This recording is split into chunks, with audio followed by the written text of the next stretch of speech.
নমস্কাৰ, আপোনালোকে চাই আছে অসম সংবাদ ২৪ ঘণ্টা। আজি আমি অসম সংবাদ ২৪ ঘণ্টাই আহি উপস্থিত হৈছোঁ শোণিতপুৰ জিলাৰ অন্তৰ্গত ঢেকীয়াজুলি শিক্ষাখণ্ড এলেকাৰ চিৰাজুলি গাঁৱত। আৰু চিৰাজুলি গাঁৱত থকা কলাগুৰু বিষ্ণুপ্ৰসাদ ৰাভা বিদ্যাপীঠ অৰ্থাৎ বড়ো মাধ্যমৰ বিদ্যালয়ত আমি বৰ্তমান উপস্থিত আছোঁ।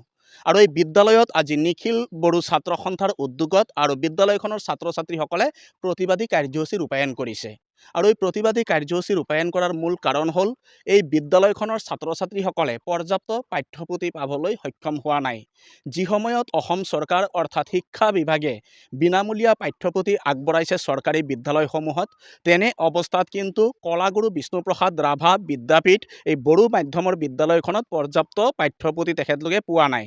আৰু তাৰ কাৰণে নিখিল বড়ো ছাত্ৰ সন্থাৰ উদ্যোগত এনেদৰে প্ৰতিবাদী কাৰ্যসূচী ৰূপায়ণ কৰিছে ছাত্ৰ ছাত্ৰীসকলে। আৰু ছাত্ৰ ছাত্ৰীসকলে প্ৰতিবাদী কাৰ্যসূচী ৰূপায়ণ কৰি তেখেতলোকৰ যি পৰ্যাপ্ত পাঠ্যপুথি যোগান ধৰাৰ বাবে দাবী জনাইছে। আৰু আমি ইয়াতে দেখুৱাই আছোঁ সামগ্ৰিক পৰিৱেশ। এয়া হৈছে চিৰাজুলি গাঁওস্থিত কলাগুৰু বিষ্ণুপ্ৰসাদ ৰাভা বিদ্যাপীঠ বড়ো মাধ্যমৰ বিদ্যালয়। আৰু বড়ো মাধ্যমৰ বিদ্যালয়ত এতিয়া পাঠ্যপুথিৰ অভাৱত ছাত্ৰ ছাত্ৰীসকলে প্ৰতিবাদ মুখৰ হোৱা পৰিলক্ষিত হৈছে। আৰু ইয়াতে আছে নিখিল বড়ো ছাত্ৰ সন্থাৰ নেতৃত্ব, তেখেতৰ পৰা কিছু কথা জনাৰ চেষ্টা কৰিম। দেখা গৈছে নিখিল বড়ো ছাত্ৰ সন্থাৰ উদ্যোগত আপোনালোকে ছাত্ৰ ছাত্ৰীসকলৰ পৰ্যাপ্ত পাঠ্যপুথি প্ৰদানৰ দাবীত প্ৰতিবাদ মুখৰ হৈছে, কি ক'ব? হয়, পোনপ্ৰথমে অসম সংবাদ ২৪ ঘণ্টালৈ আমি ঢেকীয়াজুলি নিখিল বড়ো ছাত্ৰ সন্থা ঢেকীয়াজুলি আঞ্চলিকৰ তৰফৰ পৰা শুভেচ্ছা জ্ঞাপন কৰিছোঁ। আমি মানে মাতাৰ ধৰণে আপোনালোকে আহি পেলাই আমাৰ কভাৰেজ কৰাৰ বাবে। কথা হ'ল কি, শিক্ষাবৰ্ষ যোৱা এপ্ৰিল মাহৰ ১ তাৰিখৰ পৰা অলৰেডি ষ্টাৰ্ট হৈ গ'ল। কিন্তু খুব দুৰ্ভাগ্যজনক কথা, আমাৰ LPৰ পৰা লৈ পেলাই ME, হাই গোটেইকেইটা স্কুলৰ ছাত্ৰ ছাত্ৰীয়ে মানে পাঠ্যপুথিৰ পৰা বঞ্চিত হৈ থাকিবলগীয়া হৈছে। কাৰণটো এইটোৱে যে যোৱা সময়ছোৱাত আমি কিতাপ নোপোৱা বা পাঠ্যপুথি নোপোৱাৰ কাৰণে বহুত ধৰ্ণা আন্দোলন কাৰ্যসূচী বিভিন্ন ধৰণে লৈ আহি আছিলোঁ। এইমতে আমাৰ কথা শুনিছিলে। এতিয়া আমি অনুভৱ কৰিছোঁ যে আমি ধৰ্ণা আন্দোলন বা এনেধৰণে কাৰ্যসূচী নোলোৱাৰ কাৰণে কি অসম চৰকাৰে আমাৰ কথাটো শুনা নাই নেকি। আমি খুব মানে ডিচিপ্লিনেৰী আমাৰ ভইচটো আমি কৈ আছোঁ, আমি যে পাঠ্যপুথি আমি বৰ্তমানলৈকে পোৱা নাই। ক্লাছ মানে কি ক'ম, LPৰ পৰা লৈ পেলাই ME আৰু হাই। এতিয়া ইয়াতে LP plus ME plus হাইৰ student আছে। সিহঁতে ক'ব যে আজি পাঠ্যপুথি নোপোৱাৰ কাৰণে মানে শিক্ষাদান কৰাত কেনেকুৱা কষ্ট ভুগিবলগীয়া হৈছে। আৰু অসম চৰকাৰে মাজে সময়ে কয় যে মানে গুণগত শিক্ষাৰ কথা। তো গুণগত শিক্ষাৰ যদি কথা কয় অসম চৰকাৰে, আজি কি কাৰণে এনেধৰণে মানে ষ্টুডেণ্টকেইটাক মানে বিনামূলীয়া পাঠ্যপুথিৰ পৰা মানে বঞ্চিত কৰি ৰাখিছে। কেনেধৰণে সিহঁতে গুণগত শিক্ষা পাব যদি আজি অসম চৰকাৰে মানে সিদিনাখন এপ্ৰিল মাহৰ ১ তাৰিখৰ পৰা যদি শিক্ষাবৰ্ষ ষ্টাৰ্ট হৈছে, আজিতো মে' মাহ সোমাই গ'ল। ইয়াৰ পিছতো যদি এমাহ ক্লাছ হৈ আছে, ইয়াৰ পিছতো যদি মানে ষ্টুডেণ্টকেইটাই যদি বিনা ফ্ৰী টেক্সট বুক নাপায়, তেতিয়াহ'লে গুণগত শিক্ষাৰ কোৱাৰ কি অৰ্থ থাকিব।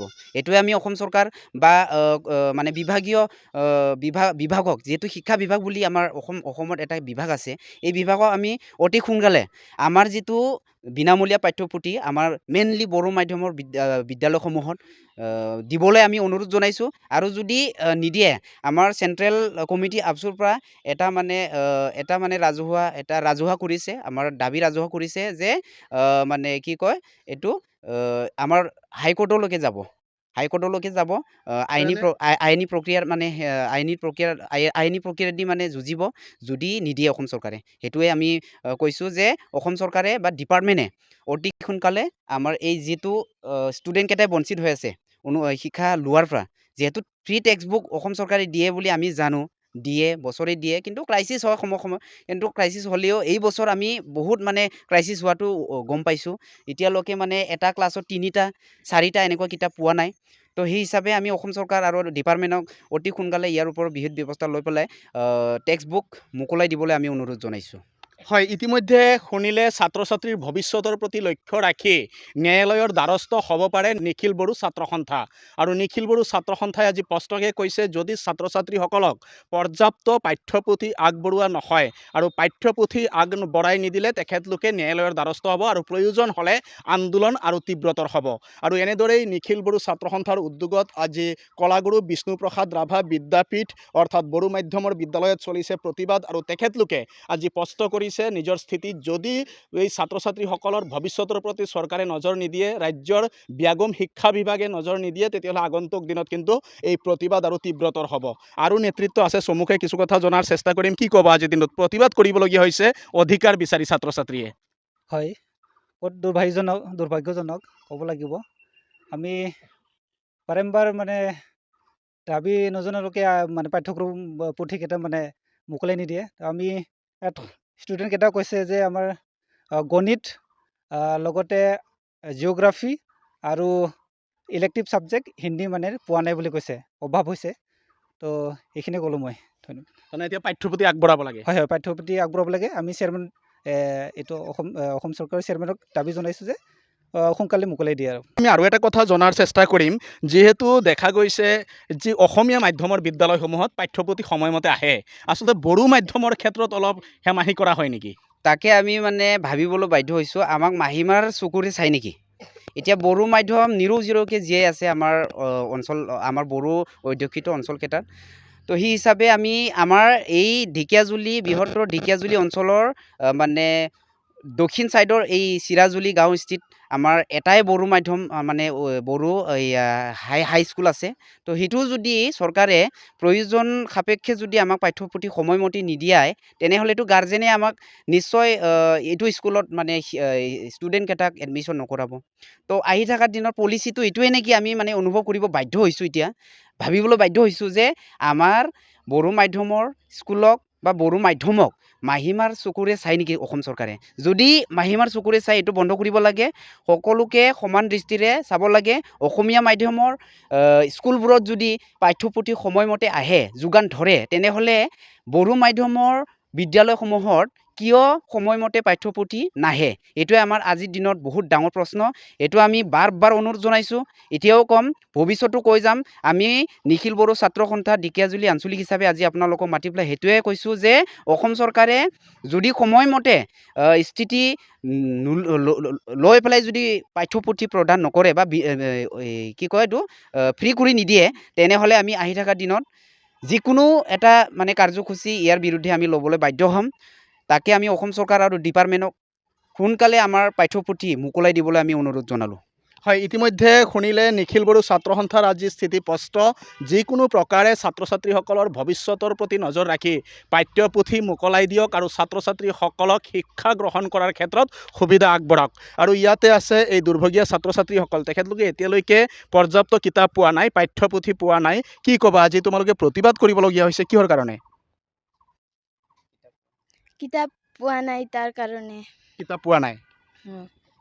এতিয়া তোমালোকৰ পঢ়া শুনাত দিগদাৰ হৈছে। হয়, আৰু আমাৰ এক্সামো আহি পালে, কিতাপ নাপালেতো আমি এক্সামটো ভাল নহ'ব। তো আমাক জলদিকে কিতাপ দিয়ক।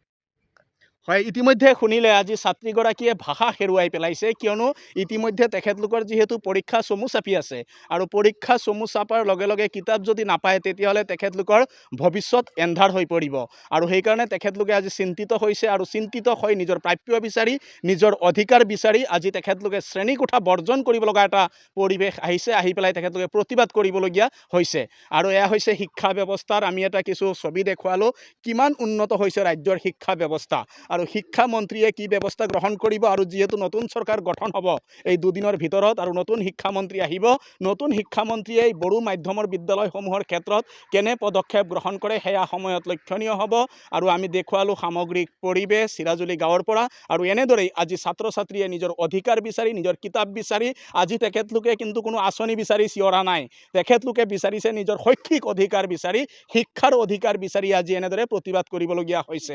এয়া বৰ দুৰ্ভাগ্যজনক চিন্তাজনক বিষয় আৰু অসম চৰকাৰৰ যিগৰাকী বলিষ্ঠ মুখ্যমন্ত্ৰী বুলি কোৱা হৈছিল বিগত দিনবোৰত ডক্টৰ হিমন্ত বিশ্ব শৰ্মা আৰু তেখেতে যিহেতু পুনৰবাৰ অসমৰ মুখ্যমন্ত্ৰী হিচাপে নিৰ্বাচিত হ'ব আৰু শপত গ্ৰহণ কৰিব আৰু নিশ্চয় তেখেতে এই বিষয়সমূহ গুৰুত্ব সহকাৰে লৈ এই বড়ো মাধ্যমৰ বিদ্যালয়সমূহ যাতে তিলকে শেষ হৈ নাযায়, এই বড়ো মাধ্যমৰ বিদ্যালয়সমূহ যাতে জীয়াই থাকে তাৰ কাৰণে পৰ্যাপ্ত ব্যৱস্থা গ্ৰহণ কৰিব বুলি আজি নিখিল বড়ো ছাত্ৰ সন্থা আশাবাদী আৰু আমিও আজি দেখুৱালো সামগ্ৰিক পৰিৱেশ নিশ্চয় চৰকাৰে এই ক্ষেত্ৰত ব্যৱস্থা গ্ৰহণ কৰিব আৰু আমি সততা আৰু নিষ্ঠাৰে চৰকাৰৰ দৃষ্টিগোচৰ কৰিলো বিষয়টো আৰু এই ক্ষেত্ৰত আগন্তুক দিনত চৰকাৰে কেনে ব্যৱস্থা গ্ৰহণ কৰে, ৰাজ্যৰ শিক্ষা বিভাগে কেনে ব্যৱস্থা গ্ৰহণ কৰে সেয়া লক্ষণীয় হ'ব আৰু সকলোৱে অসম সংবাদ 24 ঘণ্টাৰ এই বিশেষ সম্প্ৰচাৰ চাই থোৱাৰ কাৰণে মই প্ৰশান্ত বৈশ্যই চিৰাজুলি গাঁওস্থিত এই বড়ো মাধ্যমৰ বিদ্যালয় প্ৰাংগণৰ পৰাই সকলোলৈ অভিবাদন জ্ঞাপন কৰিছোঁ।